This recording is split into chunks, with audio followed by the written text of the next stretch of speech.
it's very easy to have this illusion of safety when you're online, but the real world is still real and it's very threatening, and not everyone is normal and not everyone responds to the stuff you post in the way that you want them to. So, and yeah, those YouTubers, they're crazy. There's some crazy skill behind that. Welcome to Unspoken Security, the raw and gritty podcast for security professionals who are looking to understand the most important issues related to making the world a safer place, including intelligence-driven security, risks and threats in the digital and physical world, and discussions related to corporate culture, leadership, and how world events impact all of us on and off our keyboards. In each episode, host AJ Nash engages with a range of industry experts to dissect current trends, share practical insights, and address the blunt truths surrounding all aspects of the security industry.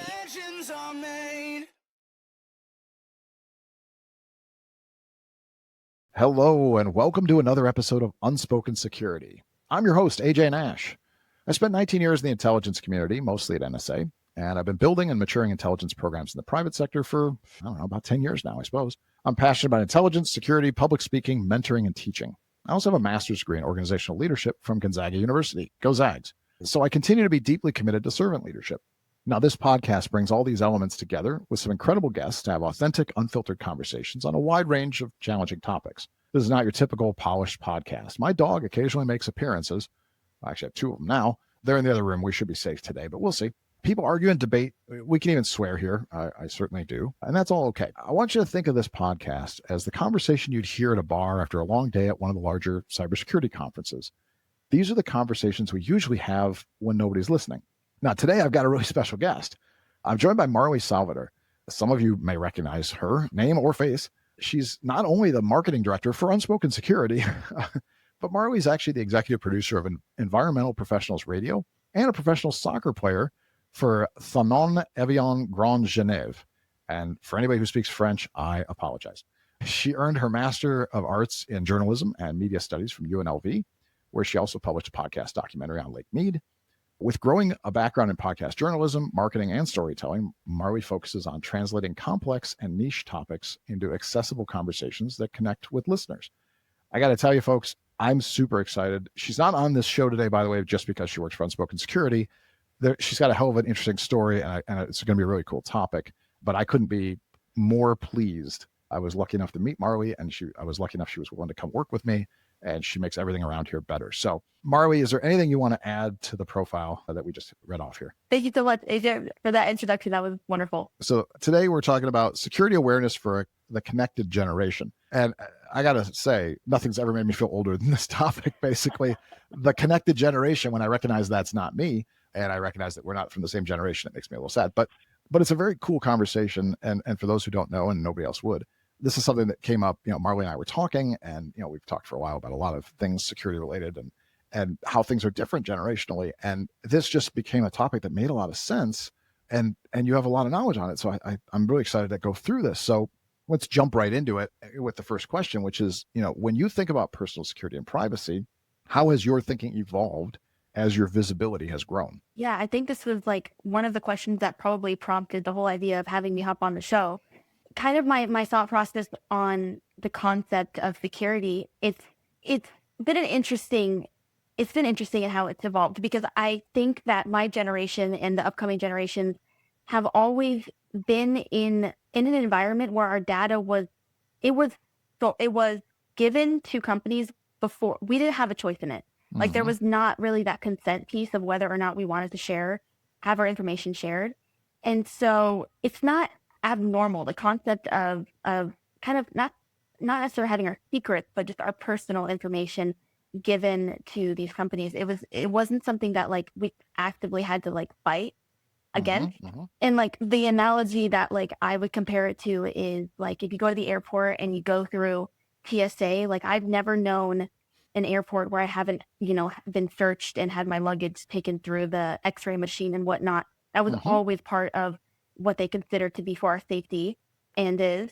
And so, but there was a time where that was not part of the process. And so it's sort of like that, like companies take our data and they will reformat it back to us in the form of like marketing and pushing products at us that we might like. And I honestly think that our attitude, I'm speaking for myself, but maybe other people can resonate in my generation, that it's kind of this trade-off where we didn't really have a choice to have our data, taken from us and used or whatnot. But then we also get a more personalized approach on our iPhones and what products are, pushed at us, which is a whole nother conversation in itself. But in terms of like kind of going into my rookie season as a professional athlete, my approach to how I personally brand myself also is becoming this factor as I grow into this kind of this one career path of mine.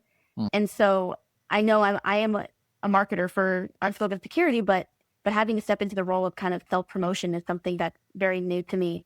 And obviously, as you said, my background, I don't have a super in-depth cybersecurity background. I have the marketing side of things. And so while I know how to promote myself, I also want to know how to protect myself. And so being in this space, I feel very lucky because I get to know that side of things. It's not just randomizing your passwords. It's so much deeper than that. And we'll get into it, but the landscape of what's online and your online presence, it's just evolving so fast it will make your head spin. So kind of keeping up with both trying to promote myself, but also protect myself is something that I'm going to have to keep in mind as I continue to grow, because now having a brand is so important as an athlete, as a professional athlete, but then you also fall victim and are more likely to have things like your data leaked. So yeah, it's definitely a space that I need to be educating myself in more. And I feel like I'm in a great position to have access to that. Yeah, I mean, I think listen, you made several really, really good points and some interesting ones in there. The TSA comparison is kind of a funny one. I am old enough to remember pre-TSA. It's a distant memory now, but I am old enough to remember it. And because this comes after 9/11, right? The big push, and so we were all, as a society, mostly willing. Some did it unwilling, but most of us were willing to make that trade-off, right, from a safety standpoint. But it never really occurred to me that there's a whole generation, probably two at this point, who don't know it any other way. It wasn't a trade-off. It was just, this is how we do things, right? And I think back, and again, nothing makes me feel older than this conversation because I'm Gen X, which never seemed like old until today. But you go back and you look, our generation does see things differently. We still want to push back, against, tracking cookies and against, the forms. A lot of people just zip through and go, yep, sure. And they sign away their lives and don't even think about it. Our generation was much more protective of those things, and not as much necessarily anymore. It's kind of getting away with the digital world, but it definitely feels different, and I did some research on this a while ago, actually, now, and wrote a small little paper on the subject of generational shift in perceptions of privacy and security, and talked about, really walking into a post-privacy world, which, not to blame anybody because it isn't that way, but it does contribute, I think, to how cybersecurity is changing as a whole, because the motivation for companies to protect customer data is the customers, right? Hey, if we don't protect the data, we'll lose the business. Well, there's two generations coming up now who don't really care about the data, as it turns out. And if that's the case, then why would companies bother to spend all this money trying to protect it if the people they're protecting don't care? And so I think we're starting to see some shifts there. Not quite yet, because you still have boomers and Gen X that are in charge of these places, but I suspect we're going to see some more shifts going forward. But it's interesting now to see as your career shifts, right? So, and listen, for those who don't know, I mean, Marley's been somewhat public for a while. Marley's a 5-year Division I soccer player. Marley's got some great video out there. She's done some cool things. She's super fast. And so it's not like you were unknown, right? But Division I women's soccer in America is not the NFL, right? There's different layers here. You're not Taylor Swift either, right? You're not at that level. But now you're starting to walk into a different world where more people are going to know you. And, it's interesting to see how that's going to impact not just you, it could be others, but a generation that came up really just fine, very happy to sign away their privacy and to live openly on social media, to be on TikTok and Instagram and Twitter and just put everything out there all the time. You can't really pull that stuff back, later on. So, I wonder if there's some concerns. This wasn't a prepped question, but I'm curious what your concerns are there. Have you tried to scrub things back out of social media and off of the internet? Is there anything your word's going to pop up later on to be a problem for you? It's because that's a challenge you don't think about when you're 14, 16, 18, whatever, that someday I might be in a position where things are going to bite me. If I put something on I wish I hadn't, whether it's something I said, something I did, it could be frivolous and innocuous, but people perceive how they want. So have you gone down that path? Have you talked about trying to scrub things? Are you worried about stuff? You may not have anything out there to worry about, I suppose. Oh, I hope not. I think Everybody's got something. one thing that I think I've set myself up well for, and it was like totally an accident, was I really didn't start even fostering a legitimate online presence until really late into even my college career. Like I would get an Instagram and it would be like, that'd be like my only platform. And then I would kind of delete it. Like, honestly, I wouldn't say I was someone who was necessarily concerned with being private, but I was sort of apathetic toward being public until it started relating heavily to kind of this trajectory I started taking, where I really started taking soccer seriously towards the end of my collegiate career. And then I was like, oh my gosh, there's a lot of pressure actually now to self-promote, especially with the emergence of like NIL, which was, I think, my 4th and 5th year of college soccer. And of course, that was when I was playing at UNLV, which is like the city of promotions. Like that's, it's a living billboard is what it is. And so you go there and that's what it's all about. And then I actually did a marketing internship while I was in Vegas, while I was there. So I kind of got into this little pocket where I was starting to learn more about how I could promote myself, how I can promote other things, other companies. And I do think while it's an advantage that I started late in the sense of, hopefully I don't have anything out there that's like is offensive or cancelable. I don't think I do. but also like going forward, it would have been easier if I had a bigger foundation. That being said, I think a large part of building a brand for yourself as an athlete in the age where marketing is almost just as important as being a good athlete is that you kind of have to find this balance between like authenticity and also being private and protecting yourself. And so I wouldn't say I'm an undersharer. I think I like to be honest and I like to be open, but then obviously I want to make sure I'm not sharing my addresses or like giving super explicit information about my loved ones.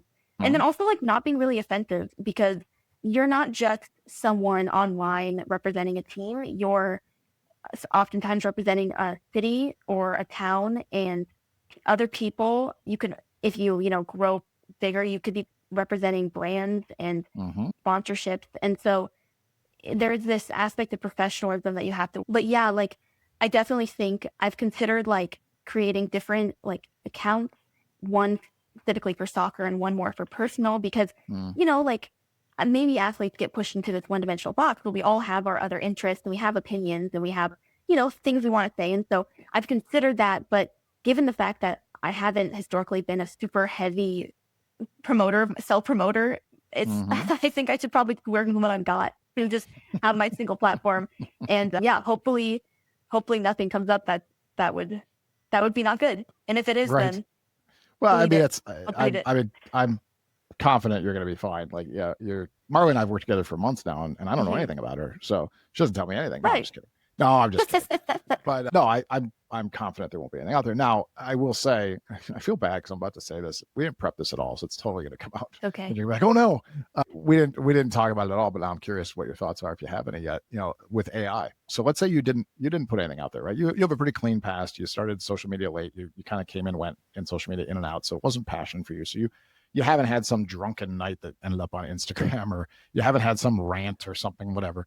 But with AI, somebody with talent could make it look like you have. It doesn't take much now, as you're aware, to pull some pieces together and put some pretty convincing things out there that are, that attributed to you and say, well, this is who Marley is. Somebody could say, no, listen, you're one of the kindest, sweetest people I know, so I don't know who would want to do this. But when you're a famous athlete, somebody from another team might want to, or whatever. Have you given any thought to this at all? What have you looked into? Like, what is AI doing? Where are people going with AI, the capabilities, and who would you turn to if you needed help figuring out, what to do about something like that, or how you would counter that? Yeah, I think this was sort of ties into one of the things I did want to talk about. You had mentioned the generation gap in this topic, but honestly, the emergence of AI and how much technology has advanced in the realm of like hacking and exposing, people online, how much it's developed even in the past few years. I feel like a boomer. Like I can't even tell you how many LinkedIn fake LinkedIn job application responses I've gotten that I've responded to. Like they're tricky. Because, I've gone through the whole job search process, I've had friends come to me and say, hey, look at this great job offer. They're, with so and so an hour. I'm like, that's fake. I know that because I fell for something really similar. Yeah. It is getting so good out there. And I really do think that similar to the way that like a lot of athletes now have they have marketers for them, they have agents. I think there's sort of this like untapped market where we need representation and guidance for like cybersecurity personnel for protecting like professional athletes' identities. I know that like really big name celebrities and big name athletes obviously have that, but like you go on Twitter and it's awful how much stuff is leaked on there. Like it's truly despicable. And like it happens so frequently that you think it was something that people would try to get in front of it. Maybe they are, maybe I'm just not had to do that yet. But like, I think it's a legitimate concern. And especially I think for women it is. And I think AI is only going to take that further. So it's a real concern. I almost want to say, not a cop out, but like, I don't even know what I don't know. And I'm scared to figure out all of what could happen to me and other people in similar situations. But yeah, like I think coming from someone who doesn't have like a strong cybersecurity background, it's for me, it would be like reaching out to resources, which luckily I have a few connections who I'd be like, hey, if I have this concern, what should I be doing? What do you think I should be doing? I think first is just further education and then kind of making a game plan and protecting yourself going forward, like having a protection game plan, because obviously I want my career to continue going forward. And with that in mind, making sure that sustainable is taking the steps now to make sure that I don't have some incident where something surfaces and it's not even really me. And I don't even know how to go about that. I think I know because of the people you've had on your show previously, but like people are taking the steps to counteract those types of issues that are coming up. But yeah, it's a growing issue, and protecting it will be a growing market. Yeah, I agree. And yeah, if it were to happen to you, like, I got you. We'll figure it out. I've been in that position. I've worked in positions where I was on teams that our job was to help protect famous, celebrities, images, and I mean physical security as well, and some of those things. So I have certainly familiarity, and I know people. And you're right. It's a growing market.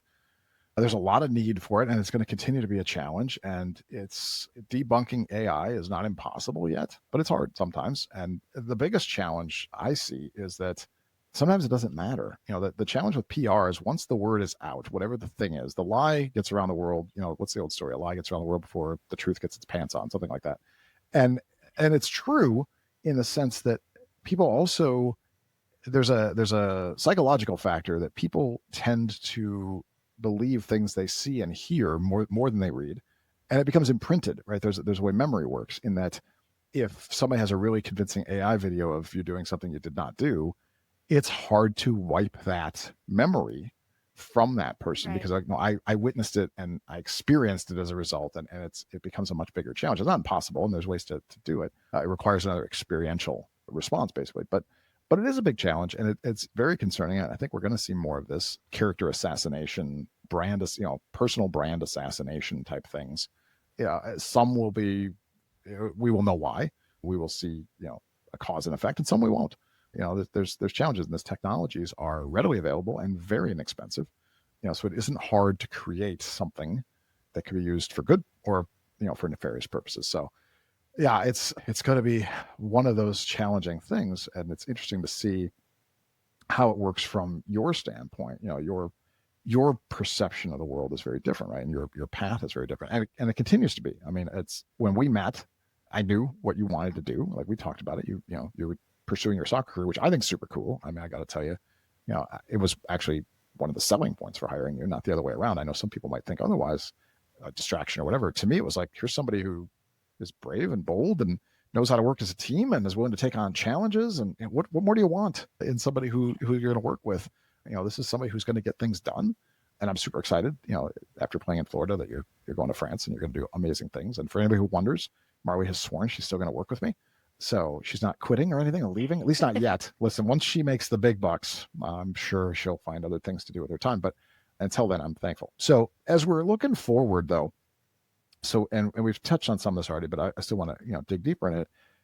You've met some people, obviously, like you said, with the show, and you've worked in other places too. So you have some background, at least, in how corporations, work through some of these things and training people for, security and whatnot. What are some of the real security challenges that you face that nobody really talks about in corporate training sessions? I think with this question, I kind of go back to what I said earlier, where it's like, I don't feel like I don't know what I don't know. I feel like cybersecurity is really not talked about, especially when now I have like millennial managers and even some Gen Z managers. Like the concept itself is just not approached the same way anymore. And I honestly think because there's this aspect of we use you press accept all cookies because they're ensuring that your user experience is perfect. Like that's their selling point. So you're kind of the whole attitude around it, at least in the areas that I am in outside of Unspoken Security, they don't take it nearly as seriously. I think I haven't had super adept cybersecurity training and was definitely even, farther behind foundational on my understanding before I started working with you. So I think what we're missing is probably providing the younger generations, and maybe I'm in an echo chamber, maybe everyone else thinks differently than I do. But for me, I think laying out the threat of data leaks to us in a way that is of value to us and it makes sense and it feels more realistic, because I do think a lot of when I think of like cybersecurity or issues of like security, it's like a giant security camera like in the corner of my room staring at me, but it's much more inconspicuous than that. In fact, a lot of it goes unseen. A lot of it's behind the computer, and so when you don't see something, and when you do, it's framed in a way that's beneficial to the user, you don't really worry about it. And I am being tricked. And so I think even just having any sort of education on it, I haven't had a briefing, would be the first step. And also communicating in a way that resonates with the generations that haven't been the ones who are cutting their names out of phone books. We're not the generation to do that. Our numbers you don't online. have a phone book. You don't even Our have numbers a phone are book. all online. You can find my number. It's all different. And I think just finding a way to translate that to the generations that haven't had the same experience with, at one point, having a lot more privacy than you do now. That's going to be bridging that gap, I think. I think that's really interesting because I really hadn't thought about it until you said it. It's if I'm hearing you correctly, and correct me if I'm not, but it sounds like the way we talk about cybersecurity, the way we talk about data breaches and protecting personal information or whatever, it just doesn't sound like it resonates because it doesn't feel like it's personal, right? It's just this big thing that's out there, but we're not doing a good enough job, from what I'm hearing at least, explaining why this matters. It matters, right? Isn't good enough. Why does this matter? What happens now? What are the worst case scenarios, most likely, case scenarios now that this data leak has happened, right? And to be fair, that isn't just your generation. I think as a society, we're becoming very numb because the breaches are never ending. And, right. As these things work, every breach becomes the world's largest breach in history because that's just how, things grow like that, right? And I think a lot of people have become numb, even people who once cared very deeply about security and protected their own information, just eventually throw their hands up and go, well, everybody's got everything now, I guess. But it is interesting to hear you say it and frame it in that way, because there's probably a fundamental shift we should be looking at in how we're going to train, upcoming generations. And it's not just saying, what will happen, do this so this doesn't happen, but why? Why does it matter? What are some of the impacts, to do the storytelling. I talk a lot about storytelling as a way to communicate, complex issues and help people, internalize what we're talking about. And I think that's what you're saying really is, just saying, hey, your data is going to leak. All right. So, but if we go through some of the potential consequences, the likely consequences, the past things that happen, not boogeyman stuff, not trying to make it terrible. Like if you don't protect this, somebody's going to show up at your house. And it's worst case scenario. It's possible, but it's less likely. But, talking about how rapidly you can have all of your accounts hijacked and shut down and changed, and, how you can have all of your, financial accounts raided and, some of these other things. When I talk to people about, hey, don't use the same password in multiple places. Password reuse. People talk about it forever. And sometimes they're like, all right, yeah, sure. But when you go, well, listen, the reason for that is that whatever the weakest place your password is now protecting the strongest things you care about as well. So if you use the same password at your local gym that you use for your financial records, and the gym has terrible cybersecurity, it doesn't matter how great the bank's cybersecurity is anymore, because the gym's going to be compromised. And no matter what compromise happens, you see one on the news anywhere, what adversaries do with that information is they take that information and they try to plug it into everything else. They'll take every bank. It's why you'll get a junk mail once in a while, like, hey, your account's been frozen at some bank you've never banked at. They're phishing emails, but they just shotgun it to everybody. It's the same thing with credentials. If they get a bunch of credentials, they're going to run them through every financial institution and every place they can, because people reuse so much crap. And so all of a sudden your bank account's empty. But if we don't tell people that, if we just say, hey, you should not use the same password, maybe we're not doing a good enough job of explaining, what the second and third steps of these processes are going to be in a way that's resonating.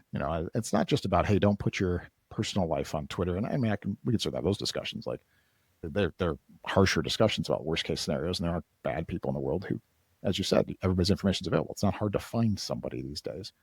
But I think, well, actually, I'm going to ask you, I was going to say, I think, but is that an area in which your generation, and I realize you're speaking for an entire generation now, is that an area in which you guys are more attuned? Like that you do gather, like, listen, if my personal information gets out, bad people, creepy people show up at people's houses. Like, is that part more common than the other thing we were talking about? Is that something that still resonates? I think that would resonate in that it feels more like a direct threat.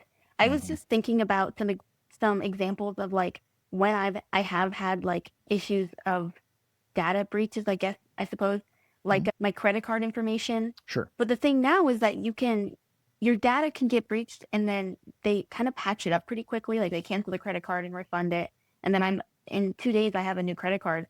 I also was thinking about one time where I didn't have my specific Instagram hacked, but I actually had someone make an Instagram of me and pretend to be me, but I reported it and it was deleted immediately. So it's like the threat is there, but it's patched so quickly that it doesn't feel like the level of threat is not. Now, if this was a fake account and they were like messaging me and harassing me every day, obviously that would feel like so different. And I would probably, have been a little more motivated to like make my password even more convoluted than it was before, but yeah, like I feel like so far I haven't had instances where I've really had to pay the price yet. But if someone were to show up at my house, that is an immediate direct level threat that would definitely I'd knock my socks off scared. So I definitely think it would resonate more with hopefully everyone, because that's not even a generational thing. That's like an instinct. It's like survival. Yeah.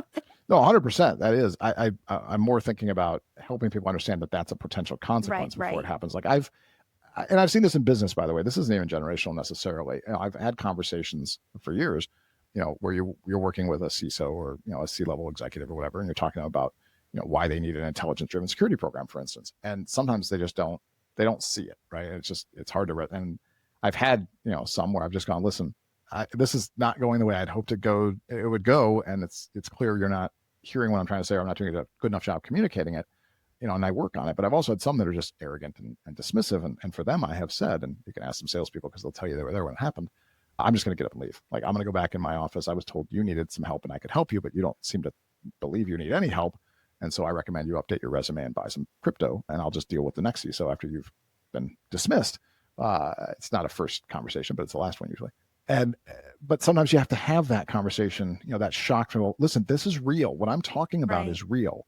If your credit card is compromised, and the credit card companies, you're right, they've gotten smart. Banks have gotten really smart that what customers care about is friction.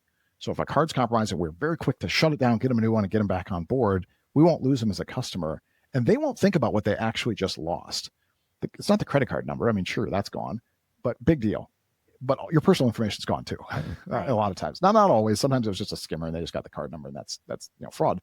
But when there's major data breaches, it's what we call fulls, which is the full record, your name and your address and your social security number and your birthday and all the things that somebody needs to impersonate you and start new credit card lines and all these other things. And users don't even think about that. Hey, I just got my card back, I'm good. Without going, well, wait a minute, what was the rest of the data and where did that go? And talking about credit monitoring and things like that, because there's a lot more to it than just the card. But the companies have learned where the friction is. Customers just care about, give me my card back, I want to keep buying shit. That's what we do. So as long as I can do that, I'm fine. And all of our information just stays out there. So it becomes a secondary discussion about how do we mitigate that risk now? Because that's happened. I mean, the reality is that that data is gone and it's out there someplace. So how do you mitigate those risks, whether it's credit card monitoring or, if you become more, as you become more prominent, where it does become a physical security component. Most criminals, by the way, have no interest in the physical stuff. They just want your money. So it's not a huge component. But if you've there had might stalkers, be another Marley somewhere going off the well, shopping spree under my name. We'll find out. it's possible. I hope not. You should maybe check a credit score. But it has happened, certainly, where people don't realize it. Yeah, and they check their credit score and they're like, oh no, something's been happening I was unaware of. So I do advocate. That, I'd love to blame my credit card score on that. I do advocate for things like credit monitoring for people, and if not through a service, then at least through themselves to keep track of things. There's plenty of free apps to do that, because you do want to know if suddenly your credit takes a huge drop or suddenly there's a new credit card that's opened in your name. You want to know rapidly, obviously, so you can fight it as fraud. And that starts with all these breaches. But it sounds like we're not doing a very good job at all of helping people understand these are the consequences. This is why it matters. It's not just about the inconvenience of a card. It's about that. And that said, there's still that other component of living the more public life. And how do you balance, that, right? You're building, as you said, building a personal brand, which to do that well generally means being able to connect with your audience or your fans or whoever that is, but also being able to avoid, mistakes. That can be dangerous mistakes. You talked about like not, telling people where you live. Now you've got a virtual background on today. Smart. I hate virtual backgrounds. I'll tell anybody that, but I would have told you to use one, because why should anybody have an idea where you are? Yeah. You got the logo, which is always nice too, but why would you release that? Like, nobody knows where I am based on this. I mean, you can look me up, but those are important factors. Like when you're out in public, if you're on social media, if you're taking pictures and videos and sharing stuff, if people are pretty good at open source research, they can track down. I do it as a hobby, not to be creepy. I don't tell people, but I'll take some of those things and go look and be like, all right, can we find out where this person is? And you can usually. And so that's another component to give some thought to. Yeah, I've seen like a few YouTubers who like have made it their whole channel is to find like a location of some picture that's like a grainy pixelated zoomed in photo of like a bush, and it's like somewhere in like Southern Asia. Like they like been able to pinpoint it to like an explicit location with like coordinate points. And I'm like, how is that even possible? Anyways, that is crazy that that's a skill and that people could do that. I have this cool background because I think it looks cool. It might not be it's a little, maybe a little glitchy. No, it is cool. I appreciate it. but I think it's cool. But now I have two reasons to have it. One is to not disclose my location.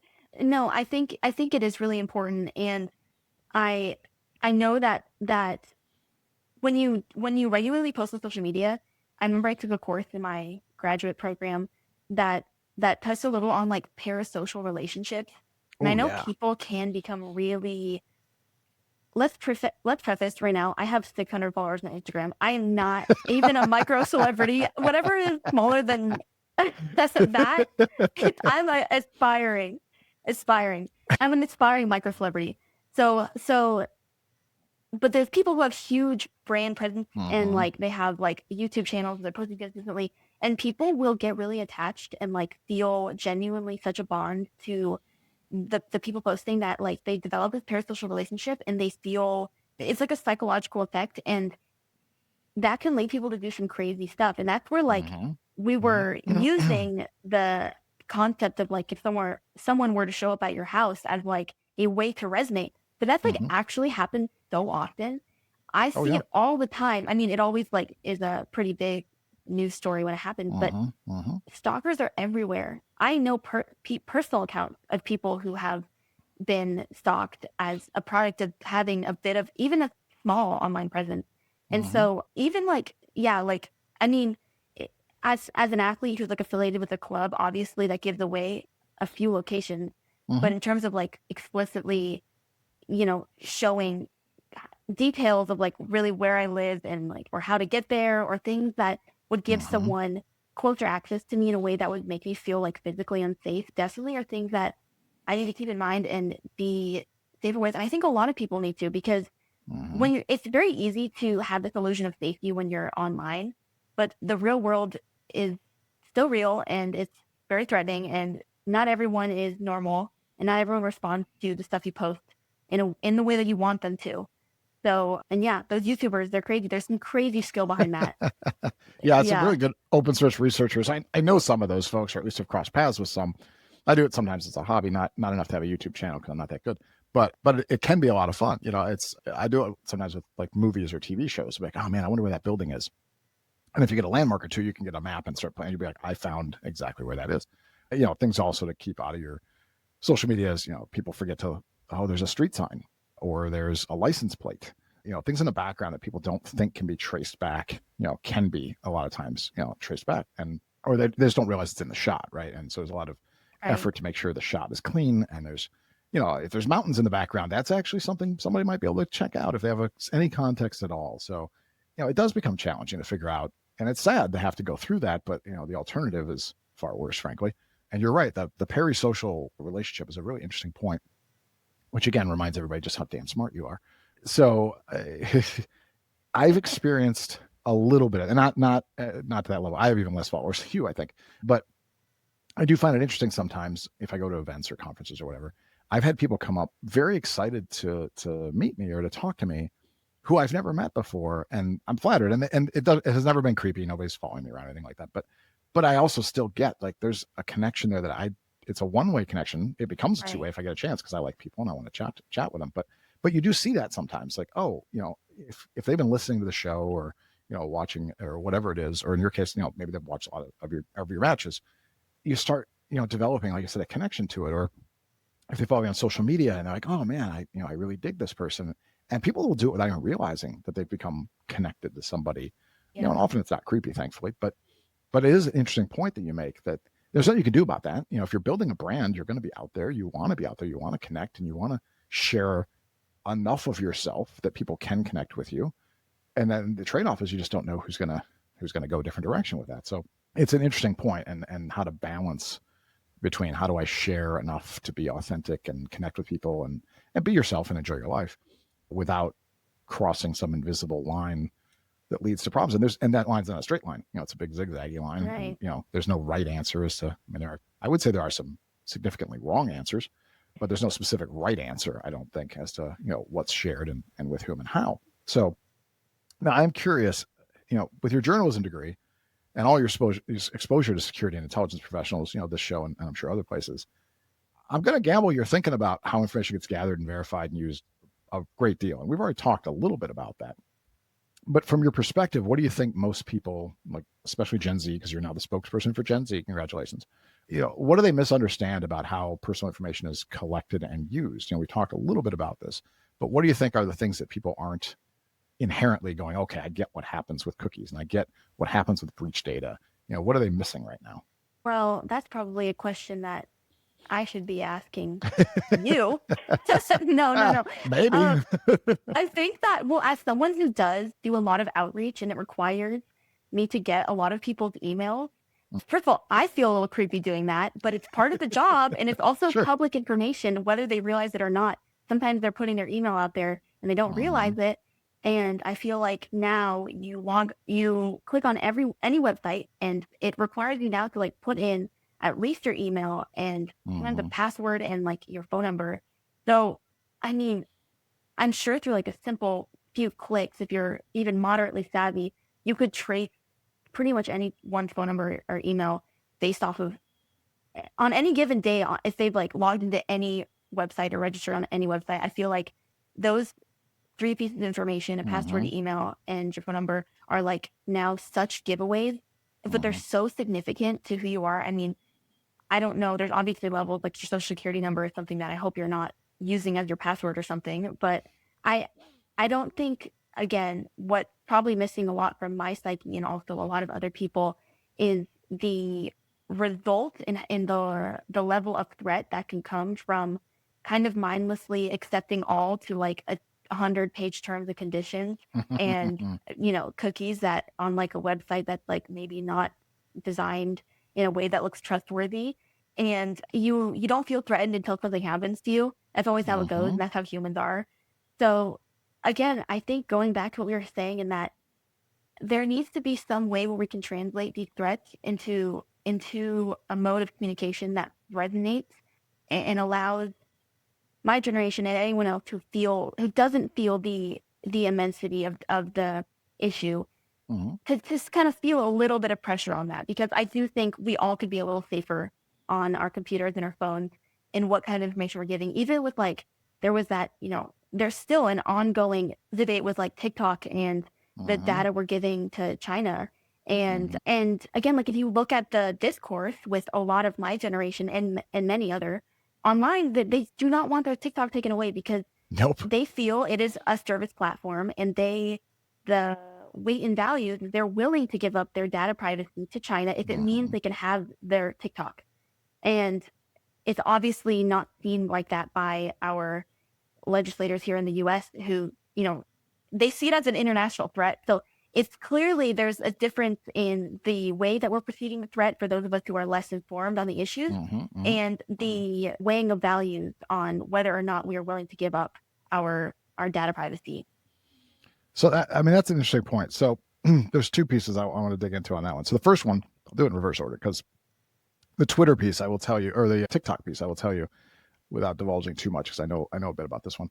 It's not just about your data, and I think maybe that's a flaw in the messaging that people put out about TikTok's a national security threat, and we're worried about people losing their data. And I think maybe that's some incomplete messaging that probably isn't helping explain to people why TikTok may, and I will say is, because that's my opinion on the subject, a national threat. So for what it's worth, not that this will change anybody's opinion, people love TikTok.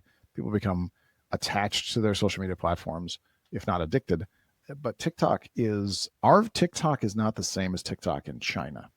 And I think that's a pretty telling point, in that in China, TikTok is limited mostly to educational pieces and things that are considered to be of social value. And in our TikTok, it's very much the opposite. It is meant to be a time waster, and somewhat frivolous. And listen, we're Americans, we can do what we want. And anybody can, fritter away some of their time, et cetera. But if you can build an algorithm that is designed to keep people very engaged for long periods of time and fritter away their time, that hurts national productivity and a lot of other things. But also, the more attached they are to it, then you can go ahead and fill that same feed with misdis and malinformation. So I don't think we've done a very good job as a country of explaining that that's the bigger threat. I think it's easier to say, oh, it's your data, because it's a simple answer, and our country loves simple answers to things as opposed to the complicated ones that are more compelling. But I will tell you, I couldn't care less about the data threat of TikTok. It's the combination of, it's this building of a platform that is so, I hate to say addictive, but so enticing. And then the ability to pump all sorts of misdis and malinformation through it to make it a megaphone for misinformation. In my somewhat educated opinion on the subject, I do think it's a national security threat. I'm not on TikTok. That said, I think, the other point, that you've made is one I want to ask you a follow-up question on. So about helping communicate this better so that, younger generations are internalizing this. So I'm not expecting you to have the answer to this necessarily, but, we can spitball for a minute here. What works better? Like, what kind of communication do people under 30 pay attention to, and what resonates? Just saying, hey, it's your data doesn't do it, obviously. Just giving some fact of things don't seem to do much. What are we doing wrong as a society in communicating this kind of thing? What would be more compelling? Should we just take over TikTok and just run a bunch of information through there telling people why they need to do this? Do we need to have songs? Is it does it have to be memes? Is it got to be funny? Like, what's the secret, right? What's the trick that helps people see this as a threat without panicking, and then helps them to go, okay, I get it now. I want to care more about this. You got like 12 seconds. You got to solve this problem for the world. Go for it. Okay. I No, you got plenty of time. You got plenty of time. Subliminal messages through the airwaves and convincing people. Subliminal messages? That's what we're going with? Yeah. Oh my goodness. No. I actually think this might be a little bit like meta, not Facebook, but breaking the fourth wall. I think podcasting is such a great medium for learning. But that's also, like, I don't know if I'm being biased right now. I find that if you could have a conversation where you can talk with someone who doesn't know a lot about a topic, and then you're kind of communicating to them in itself in a way where they understand it, but then people who also are at the same level of understand it. That in itself is a breakthrough. And I think that's why I love podcasting, because it's a medium that allows you to be both casual but informative, and your guests can be approached with topics they might not know about in a way that's not intimidating, because usually it's a laid back setting where you can joke around, but then you can also talk about the imminent threats of international security breaches and being unproductive as a nation. TikTok. Well, it's kind of blended together, right? It's all blended together. But I do yeah. think like, I mean, a lot of my friends, and again, maybe because I live in an echo chamber, but like a lot of my friends listen to podcasts too. And it's a great intersection of education and enjoyment. And so I do find that, one thing that's great about your podcast is it is a niche area in that you listen to a lot of podcasts. I haven't ran across a few cybersecurity for dummies. I haven't found a cybersecurity for you, episode until this might be considered one of those. So maybe that's a good start. I don't know. Listen, obviously, I love the idea that podcasts are the answer, of course. But I think, it's an interesting point because the grander scale of that point is that it's about, from what I'm gathering, it's about personalization. It's about, again, finding a way to connect with the message. Just lecturing people and just giving the staid, standard training, click the box, this is bad, etc. It's not very interesting. We can all admit that. It hasn't been for generations, and most people don't pay attention to it, which is why people don't internalize, security risks and threats. They just click and move on. Everybody has the training going on in the background. When they stop hearing noise in their headphones, they know to go find it, click the next page. Nobody watches or listens to any of it. So, but it is interesting to hear that, in your mind, this kind of thing is the thing. Like, hey, having these kinds of discussions where, it's a mixture of casual, but also informative. And I think you made a good point in that, well, we'll find out when this goes out, but hopefully this is the kind of podcast where it's like, hey, a lot of Marley's contemporaries, like, hey, I don't want to tell people I don't understand this stuff, but since Marley was on, now I can listen and I can learn, but I don't have to feel like I'm on the spot or whatever it might be, right? Because there's something to be said for people don't want to tell people they don't know stuff, right? Nobody likes to feel that way. I'll take the fall, guys. I'm the dumb one. But you're not the dummy, but I get what you're saying. But yeah, maybe that's part of it is, I think you might be onto something in that, hey, having these kind of conversations where you bring people in and have these comfortable chats, it resonates beyond just the two of us in this conversation. There'll be 12 or 14 people that'll probably watch this podcast at some point. So there'll be more than that. Marley's doing a great job. 12 or 14, yes. Well, it's not exactly it's an intimidating topic. It's a scary topic for people who have no background in it. So I do think, breaking into this kind of intersection between, the 12 listeners who will find it educational and funny, and yes. So, yeah. Yeah. Well, maybe we're onto something. This may be, we'll investigate this more. We may be doing more things like this. Maybe we got to look for some guests and kind of go down that path a little bit. Maybe we're going to end up reinventing the show. I don't know. But I like the idea because we do have to solve for this, right? Boomers are dying rapidly. Yeah. And they were a more secure generation. Gen X is sort of on the fritz, I suppose, as a generation. But, that if we don't do something about it, there will be no privacy left. And maybe that's the answer. I'm not saying a post-privacy world is necessarily a bad thing. It horrifies me, but it may not be my world to care about. But it would be nice if it was not something that was forced upon people. Like you said, going back to the beginning, your generation never had a choice. Like it was just how it's always been. Just, everything has always been taken, data-wise. And it would be nice if that wasn't the case, right? If there was a way to say, hey, listen, you don't have to give up all your data.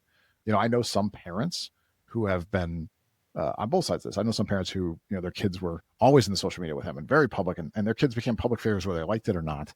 And then there's others who were like, no, my kid's, not going to. I have a friend of mine who I won't name, but I just saw she had put something on LinkedIn recently and said she was no longer going to have her kids in any of her posts. And she explained why. And I thought it was really thoughtful. She said, my kids have a right to develop their own brand and their own persona someday and not be, not have this forced upon them without their permission. And which I thought was really thoughtful. And you don't see enough of that.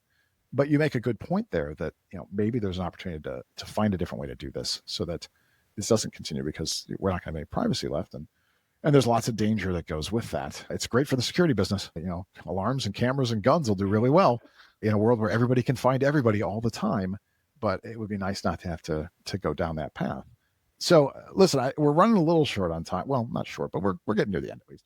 So I do have a closer question, as you know, but I'm going to trick you. I got something I'm going to ask you before the closer. So, okay. Yeah, because I'm curious, and this is purely for fun, I think, but I think people will care. So, listen, your soccer career, because you won't tell the story, so I'm going to tell it really quickly because I know it now. Good high school player, not recruited, walk on, so hard, walk on at a Division I program, and yes. We're very good, are very good still. So, Oregon State. So good, you end up transferring to another program, for more opportunities, right? And continue to grow that. And then not, drafted by some big league. This isn't the NFL or anything. Went and played in a league that nobody's heard of almost, who isn't a soccer fan in the US, right? In Florida. And let's just say that was an interesting experience. We'll leave it at that. But you faced some adversity you had to work your way through and to get this opportunity to try out in France. And now you're a professional soccer player. Like, you have signed a contract. Somebody is going to pay you to kick a ball, or more importantly, keep other people from kicking a ball into your net. How does that feel? And as you're getting ready for that next big journey to move to another country to live there full time, so at least we keep it a little bit on the show, how are you thinking about how things are going to be in that regard in terms of your security, your physical security, your cyber security, because things are going to change, right? But first, how does it feel to be a pro? You've done this, you built this, right? And that's got to be amazing. And then I'd like to hear more about your thoughts on security and cybersecurity in your pro career now. Okay, yes. I feel like we're so wrapped up in the cybersecurity. I almost forgot I was a professional soccer player. It's actually new for me. So, Yes. I've only been a professional soccer player for a few weeks now, I suppose. I think I've always kind of been an underdog, so to speak. I think a lot of athletes say that. But in terms of being recruited, I really was. I was never, top dog of the recruitment.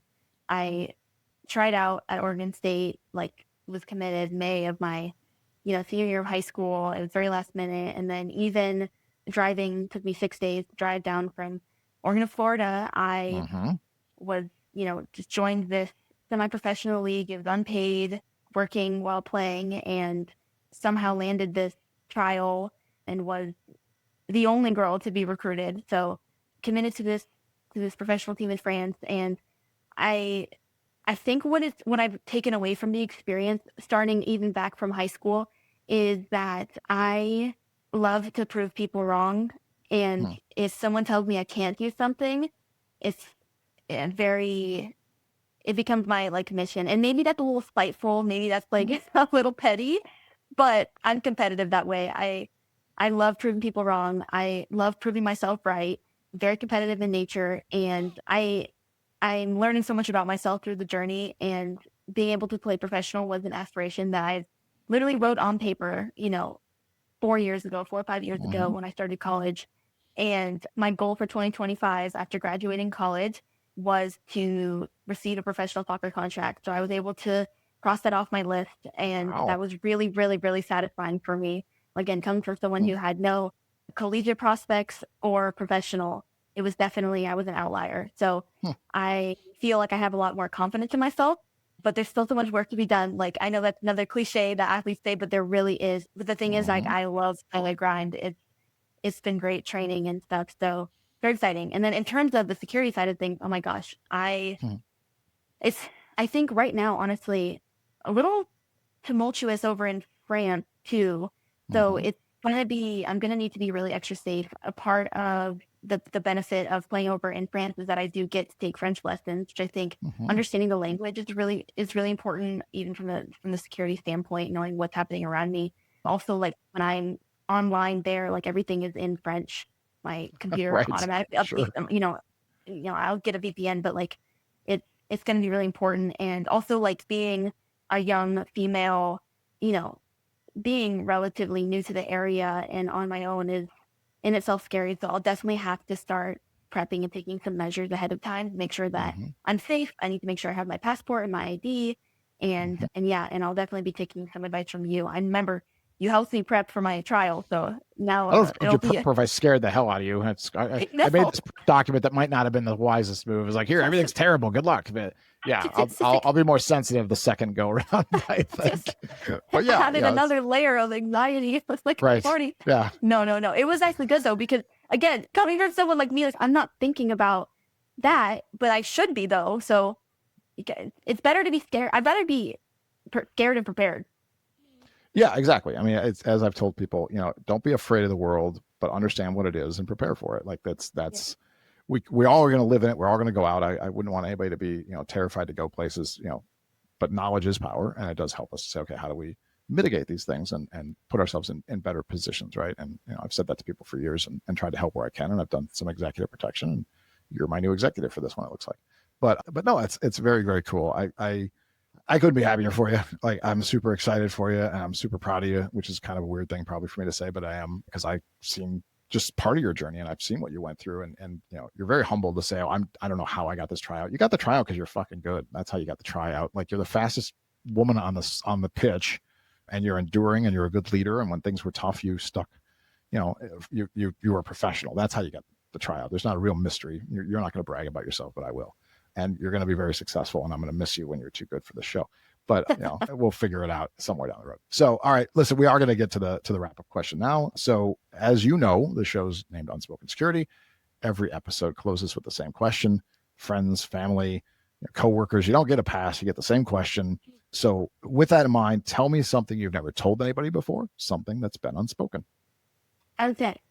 I'd love to somehow tie this into some cybersecurity lesson, but I'm going to take a different route and relate it to podcasting, because that's the area that I work around. And also, I'm not sure this is so much a confession as it may be an epiphany, but I think it's really relevant to current times. I think that having conversations with people who don't fall in line with your area of work, such as cybersecurity, or maybe in a different generation than you, and just live a different life, like having conversations like this is so important. And I think I kind of realized, in a society that is increasingly polarized and alienated, let's have communication with people who are unlike us, and let's approach it in the way that a professional podcaster would, because I think someone like you make people feel comfortable, you make them laugh, and you are not only a professional speaker, but a professional listener. And I think those are all aspects that we need more of in present day. And I think it would be a remedy for a lot of our current tensions. So I think going forward in life, I think there's a lot you can take from listening to someone who hosts the podcast. I think communication is the key, is really, really crucial right now.